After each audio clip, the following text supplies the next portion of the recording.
खुलुमबाय लोगोफोर, गोजोन फुंबिलि बयनिसिमबो। नोंथांमोनखौ डियार ब्रह्म चेनेलाव आरो फिन खेबसेबाव बयखौबो बरायनाय जाबाय। आं दिनै नोंथांमोननि सिगाङाव आरोबाव माखासे गोदान खौरां लानानै फैबावलायबाय। आसा खालामो नोंथांमोना खौरांखौ खोनासंनानै मोजां मोनगोन। आरो नोंथांमोनहा बेबादिनो सानफ्रोमबोनि गोदान खौरां मिथिबाय थानो थाखाय चेनेलखौ साबस्क्राइब खालामनानै लादो आरो खौरांखौ मोजां मोनोब्ला अन्नानै लाइक, शेयार आरो कमेन्टबो खालामनानै होलांब्लानो जाबाय। दिनैनि गिबि खौराङाव दङ कार्बि आंलं जिल्लायाव 73थि बर' साहित्य सभानि गायसननाय सान फालिदों। हादोरसानि गुबुन जायगाफोरजों लोगोसे कार्बि आंलं जिल्लानि हावराघाट तिनिआलियाव सनिबाराव बर' साहित्य सभानि 73थि गायसनथाइ सानखौ सानसेनि हाबाफारिजों फालिनाय जादों। गौपेन खाख्लारिया हावराघाट तिनालि ओनसोलारि दैदेनगिरि बर' आफादनि बानजायनायाव खुंफुंजानाय बर' साहित्य सभानि फिरफिलाखौ बिरहोयो। बे हाबाफारियाव बाहागो लादोंमोन बिरेन सरगयारि, हरि नार्जारि, शम्भु रामसियारि, नयन ब्रह्म, घटक नार्जारि, ध्रुब ब्रह्म, जगदीश बसुमतारी, प्रदीप बसुमतारी, बिमल बसुमतारी, सुबल बसुमतारी, दिनेश बसुमतारी, गुरुचरण गयारि, महेश्वर बसुमतारी। बेनि गेजेरावनो बै सानावनो हावराघाट ओनसोलनि आमुनि गामियावबो बर' साहित्य सभानि गायसननाय सान फालिनाय जायो। बेराफारसेथिं गोदान दिल्लीयाव बर' साहित्य सभानि गायसननाय सान फालिनायाव दैदेनगिरि बर' आफादफोरनि बिबानगिरिफोरा गोग्गानाय मोनो। नैथि खौराङाव दङ बर' साहित्य सभाया हारिमुवारि फालिथाइजों लोगोसे 73थि गायसननाय सान फालिदों। बर' साहित्य सभा (BSS) मैया गोदान दिल्लीनि साइ इन्दिरा गान्धी स्टेडियाम नब्लाङाव हारिमुनि जिउ गोनां दिन्थिफुंनाय आरो बर' राव आरो थुनलाइखौ जौगाहोनायनि गोख्रों खावलायनायजों गावनि 73थि गायसननाय सानखौ गोसोखांदों। सानसेनि फालिथाइया सोलिबाय थानाय बड'लेण्ड महोत्सबनि बाहागोमोन, जेराव बर' हारिनि गुबुन दैदेनगिरिफोर आरो सोद्रोमाफोरा गोख्रोङै बाहागो लानायखौ नुनो मोननाय जादों। फालिथाइनि जागायजेननायाव BSSनि आफादगिरि ड सुरत नार्जारिया मोनसे फालिथाइयारि फिरफिला बिरहोनायजों जागायजेनो, जाय बर' रावखौ दावगाहोनायाव आफादनि थाद'यै रादाय होनायनि सायाव बोलो होनानै बे फालिथाइखौ फालिदोंमोन। लेङाइ आफादगिरि सीताराम बसुमतारीया हारिनि हारिमुवारि आरो समाजारि दावगानायाव बिहोमा होनाय मुंख्लंफोरखौ गोसोखांनानै मोनसे बुब्लि दैदेनदोंमोन। बे हाबाफारिनि मोनसे गाहाय आखुथाया मोनसे गिदिर हारिमुवारि रेली जागायनायमोन। MP जयन्त बसुमतारीया साइ इन्दिरा गान्धी स्टेडियामाव जागायजेननाय रेलीखौ फिरफिला दिन्थिनानै जागायदोंमोन आरो दिल्ली सेक्रेटारियेटजों लोगोसे गोदान दिल्लीनि होंगो-दोंगो लामाफोरखौ बारदोंमोन। बे हानजा सुरनायाव BTCनि गाहाय प्रमद बर', MP जयन्त बसुमतारी, दिलीप शइकिया आरो रोनगोरा नार्जारिजों लोगोसे केबिनेट मन्त्रि UG ब्रह्म बायदि मुंदांखा सुबुंफोरा हारिमुवारि हानजा सुरनायाव बाहागो लादों। बे हानजा सुरनाया बर' हारिमु आरो फोलेरनि मोनसे गाब गोनां थान्दैमोन, जेराव रोजा सुबुंफोरा बे फालिथाइयाव बाहागो लादों। साननि सावरायनाया बर' रावनि सोलोंथाइनि इयुननि सायावबो नोजोर होदोंमोन। ड सुरत नार्जारिया हायुङारि सोलोंथाइ खान्थि 2020 नि गेजेरजों बिमा राव बिजोंनि जेंनाफोर आरो खाबुफोर आयदानि सायाव मोनसे गेवलां सावरायनाय दैदेनदों। बे जथुम्मायाव गुबै सोलोंथाइयारि खान्थियाव मोगा-मोगि जानांनाय जेंनाफोरखौ सुस्रांनायजों लोगोसे गोदान खान्थिया माबोरै बर' बायदि ओनसोलारि रावफोरनि थाखाय खाबु सोरजिनो हायो बेनि सायाव सोरां होयो। बर' राव आरो हारिमुनि रैखाथि आरो जौगानायाव बिहोमा होग्रा सुबुंफोरनो मोनसे मान बावनायाव BSSआ गोबां मुंदांखा सुबुंफोरखौ थैखांनायनि उनाव मान बावदोंमोन। मान होजानाय सुबुंफोरनि गेजेराव सासे मुंदांखा राव बिगियानगिरि आरो सुबुं सल'बाथायारि ड प्रमद चन्द्र भट्टाचार्य, BSSनि बारग' आफादगिरि सुबुंथिनि थान्दै बिनेश्वर ब्रह्म आरो सासे मुंदांखा राव बिगियानारि आरो साहित्य एकाडेमिनि भाषा सन्मान बान्था मोनगिरि मधुराम बर' दंमोन। थैखांनायनि उनाव बान्थाफोरखौ हारियानानि महर्षि बाल्मीकि संस्कृत मुलुगसोलोंसालिनि भाइस चेन्सेलर प्रफेसार रमेश भारद्वाजआ गथायदोंमोन होनना खौरां बिजोंनिफ्राय मिथिनो मोननाय जादों। थामथि खौराङाव दङ आसामनि गिबि मन्थ्रिया पुलिस फोसाबनो खावलायदों। अफिसारआ गाग्लोबनायनि जाहोनाव सासपेनसननि मोगा-मोगि जानांदों। गुवाहाटीआव सासे पुलिस मावख'गिरिजों सासे डिलिभारि एजेन्टखौ गाग्लोबनाय मोनसे गोरोबलायै नुनो मोनै जाथायनि उनाव आसाम चिफ मिनिस्टार हिमन्त बिश्व शर्माया पुलिस हान्जायाव फोसाबनायखौ स्वाइप खालामनो खावलायदों। गावनि सान्थौखौ दिन्थिनानै चिफ मिनिस्टारआ पुलिसनि मोनसे गोहोआव सोलायनायनि गोनांथिनि सायाव गोसो होदोंमोन जाय नोगोरारिफोरखौ मान आरो नोजोरजों सिबिथाइ होयो आरो रैखाथि होयो। समाजआ आरोबाव मोनथायनि गाज्रि आखु आरो बै सुबुंफोरनि हेंथायै हिंसाखौ सहायनो हानाय नङा जायखौ पुलिसआ गाज्रि रोखोमै खालामो। बेयो पुलिसनि थाखाय फोसाबनाय बिबान होनाय आरो सुजुनायखौ एमब्रेस खालामनायनि सम एबा मोनसे गोहोनि थाखाय लामा बानायनो थाखाय आसिडखौ आगान हो जाय थारैनो अल्फ दि इउज भेलुखौ बाहायो होनना चिफ मिनिस्टारआ बुंनायखौ मिथिनो मोननाय जादों। बे बिबुंथिया directorate general of police DGP GP सिंहनि गोख्रै राहा लानायनि उनाव फैदों जाय पानबाजार पुलिस थानानि अफिसार इन्सपेक्टर भार्गव बरबराखौ सासपेन्ड खालामदोंमोन। बे राहाया फेन्सि बाजारनि जेल रड ट्राफिक पइन्टनि साखाथियाव बरबराया सासे डेलिभारि एजेन्टखौ गाग्लोबनाय मोनसे भिडिअ फोसावनायनि उनाव जादों। पुलिस मावख'गिरिया सुबुंखौ होसोयो आरो बिखौ लामा सेराव बोनानै लाङो आरो नायगिरिफोरखौ आबुङै नुना गाग्लोबदोंमोन। सासे नायगिरिनि मबाइल फनाव हमजानाय बे सौग्रावलायनाया गोख्रैनो भाइरेल जादों। बे आखुखौ गनायजाथाव नङा होनना डिजिपि सिंहआ बरबरानि गोख्रै दोनथ'नायखौ फोसावदोंमोन आरो बे आयदानि सायाव बिफानारि नायबिजिरनो बिथोन होदों। इन्सपेक्टर भार्गव बरबरानि आखुआ गनायजाथाव नङा। बिथांखौ गोख्रै गोहोम गोग्लैनानै दोनथ'नाय जादों आरो सिपि गुवाहाटीखौ थाबैनो गुबुन सासे मावख'गिरिखौ थिसननो बोसोन होनाय जादों सिंहआ मोनसे बिबुंथियाव बुङो। बे जाथाया पुलिसनि बिबान आरो आयेन जारि खालामग्राफोरनि सायाव रायजो राजानि फोथायथिनि सायाव दान्थे-बिदान्थेखौ फिन जागायहोदोंमोन।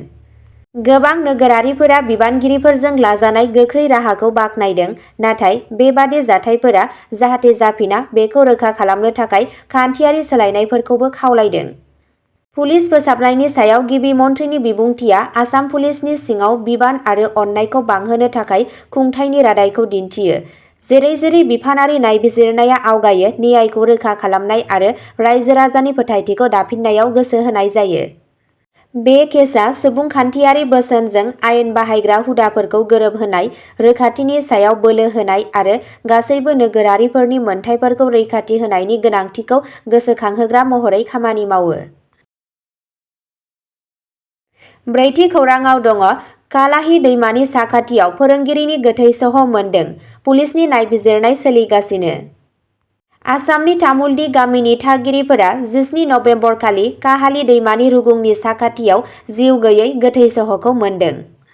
रिपर्टनि बायदिब्ला गामिनि सुबुंफोरा बक' पुलिसनो खौरां हरो, जाय जाथाय जायगायाव सौहैयो आरो गोथै सह'खौ आरोबाव आनजादनि थाखाय पुलिस थानासिम लांनायनि सिगां बोखांनो हायो। उनाव थैनाय सुबुंखौ गरैमारी ओनसोलनि सिंगिमारी गामिनि बारग' फोरोंगिरि श्रीबा सरकार होनना सिनायथि मोनो। नखरनि सोद्रोमाफोरनि बिबुंथिनि बायदिब्ला सरकारा गोसोआरि सावस्रिनि जेंनाजों जुजिगासिनो दंमोन आरो सिगांनि मोनायाव गावनि न'खौ नागारदोंमोन।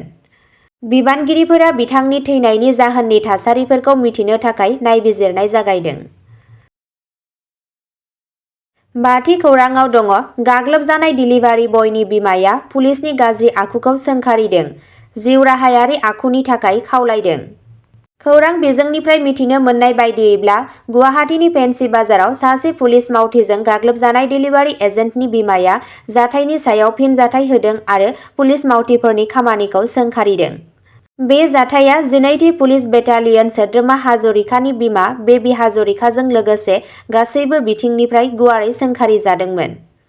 बे आयदानि सायाव रायज्लायनानै बेबी हाजरिकाया लोब्बा थानाय मावख'गिरिनि खामानिफोराव गावनि गोथौ दुखु मोननाय फोरमायदोंमोन। पुलिस मावख'गिरिया जा खालामदोंमोन बेयो गोरोन्थिमोन बिथांजोआ बुंदों। बेबादि गोहोनि राहा लानायनि जेबो गोनांथि गैयामोन। जुदि माबाफोर जेंना दंमोनब्ला बिनि सोलायै बिथाङा जरिमाना होनो हागौमोन। सासे सुबुं महरै जाय गावनो पुलिस हान्जायाव हाबा मावो बेबीआ जिउराहायारि आखुखौ लाखिनायनि गोनांथिनि सायाव गोसो होदों। जोंबो पुलिस बिफानाव खामानि मावो आरो गासैबो मावख'गिरिफोरनि थाखाय मोजां आखुआ गोनांथि जानांगौ।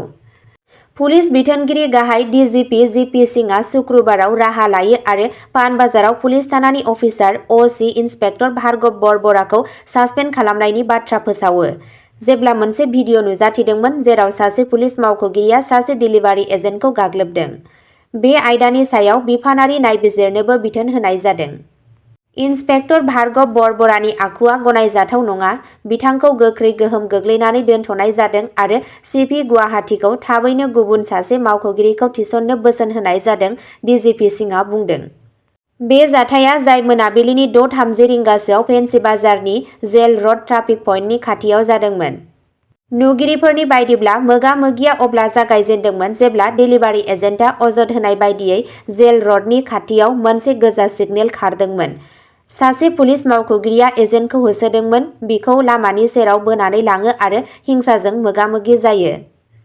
भिडिअ'आव मावख'गिरिखौ डेलिभारि एजेन्टनि गोदोनाखौ हमनाय आरो गाग्लोबनानै "नोंथाङा बबेहाय थांगासिनो दं होनना सानो आरो आं नोंखौ बुथारगोन" होनना होसिख्रावनाय नुनो मोनो। नायगिरिफोरनि खावलायसेयावबो मावख'गिरिया गाग्लोबनायखौ सोलिहोबाय थादोंमोन। 6थि खौरांआव दङ आसाम-मणिपुर सिमायाव साथाम आइजोफोरनि गोथै सह' मोनदों। जिरिबाम लांखारनायनि सोमोन्दोआ रोखा नङा। आसाम राइफल्सजों आसाम-मणिपुर सिमानि साखाथियाव साथाम आइजोफोरनि गोथै सह' मोननाय जादों, जाय मणिपुरनि जिरिबाम जिल्लानिफ्राय हाथियार गोनां उदखारिफोरजों लांखार जानाय सा 6 सुबुंफोरजों बिसोरनि जाथावना सोमोन्दोनि सायाव जिंगा सिखांदों। गोमानाय सुबुंफोरनि गेजेराव साथाम आइजोफोर आरो साथाम उन्दै गथ'फोर दं, जायनि नखरफोरा रैखाथियै हगारनायनि थाखाय नेगासिनो दं। पुलिसनि सुलुंनि बायदिब्ला गोथै सह'फोरखौ आसाम पुलिसनो गथायनाय जादों आरो पस्टमर्टेम आनजादनि थाखाय सिलचर मेडिकेल कलेज आरो देहा फाहामसालियाव लांनाय जादों। बबेखानि गिबि फोरमायथिनिफ्राय मिथिनो मोनो दि थैनाय सुबुङा लांखार जानाय आइजोफोर जानो हागौ। मावख'आरिफोरा दासिमबो बेखौ रोखा खालामाखै। काछारनि पुलिस सामलायगिरि नुमल महत'आ मोनसे जर'खा बिबुंथियाव बुङो, "जों पस्टमर्टेम रिपर्ट मोन्नायनि उनावसो रोखा खालामनो हागोन।" आसाम राइफल्सनि सासे बुंथिगिरिया गोथै सह' मोन्नायखौ रोखा खालामो नाथाय बुंदोंमोन दि पुलिसनिफ्राय आरोबाव रोखा जागोन। बुंथिगिरिया बुंदों, "नायबिजिरनाय आरो सिनायथि बिखान्थिया आबुं जानायनि उनाव गुवारै फोरमायथि मोननो हागोन।" 7थि खौरांआव दङ छत्तीसगढ़नि बस्ताराव एनकाउन्टाराव नक्सलीनि जिउ खहा। रैखाथि हान्जाया छत्तीसगढ़नि बस्तर ओनसोलाव कांकेर आरो नारायणपुर जिल्लानि सिमायाव थानाय अबुझमारनि हाग्रायाव सनिबारनि फुंआव मोनसे गिदिर नक्सली बेरेखा अपारेसनाव सा 5 मावबादिफोरखौ गावथारदोंमोन। सिमा रैखाथि हान्जा BSF, district reserve guard DRG आरो स्पेशल टास्क फर्स एसटीएफजों खालामजानाय अपारेसनखौ ओनसोलाव मावबादि मावथायनि इसारा होनाय इन्टेलिजेन्स रिपर्टनि सायाव बिथा खालामनानै जागायनाय जादों। बस्तर रेन्जनि आईजीपी सुन्दरराजनि बायदिब्ला एनकाउन्टारआ फुंनि 8 रिंगायाव जागायदोंमोन आरो गासै सानावनो गेजेर गेजेर सिलाइ गावलायनायजों सोलिबाय थादोंमोन। रैखाथि हान्जाया मोनबा गाव हारसिं हाथियार, बेरफ्रुग्रा बेसाद आरो बुथारजानाय मावबादिफोरनि गोथै सह'खौ बोखांनो हादों, जायफोरनि सिनायथिखौ दासिमबो रोखा खालामनाय जायाखै। अर नांनाय समाव सानै डीआरजी मावथिफोरा जोखोम जायो आरो बिथांमोनखौ फाहामथायनि थाखाय हेलिकप्टारजों रायपुरसिम दैथायहरनाय जायो, जेराव बिसोरनि अबस्थाया दिदोम होनना खौरां मोन्नाय जादों। छत्तीसगढ़नि लेङाइ गिबि मन्थ्रि अरुण सावआ रैखाथि हान्जानि नाजानायखौ बाख्नायनानै बुंदों, "डाबल इन्जिन सरकारा बस्तर नक्सलनिफ्राय उदां खालामनो थाखाय नांथाबनाय। रैखाथि गोहोआ मावबादिफोरनि सिगिनायखौ गोहोम गैयै खालामनो आरो जौगाहोनो थाखाय गोजान गोजान जायगाफोराव हाबगासिनो दं।" बे अपारेसनआ बिजापुर जिल्लायाव बावैसो जानाय मोनसे जाथायनि उनाव, जेराव 8 लाख रांनि बान्थाजों लोगोसे सासे दैदेनगिरिजों लोगोसे साथाम मावबादि गोथै सह' बोखांनो हादोंमोन। अब्ला दिनैनि खौरांआ एसेनोसै। जाय बिथांमोनहा सानसेनि फानजामुथि नायनानै मोजां मोनो, स्क्रिनआव होनाय चेनेल बड' इनफ' पइन्टआव थांनानै नायहैनो हागोन। चेनेलनि लिंकखौ डेस्क्रिप्शनाव होनाय जादों। गोजोन्थों।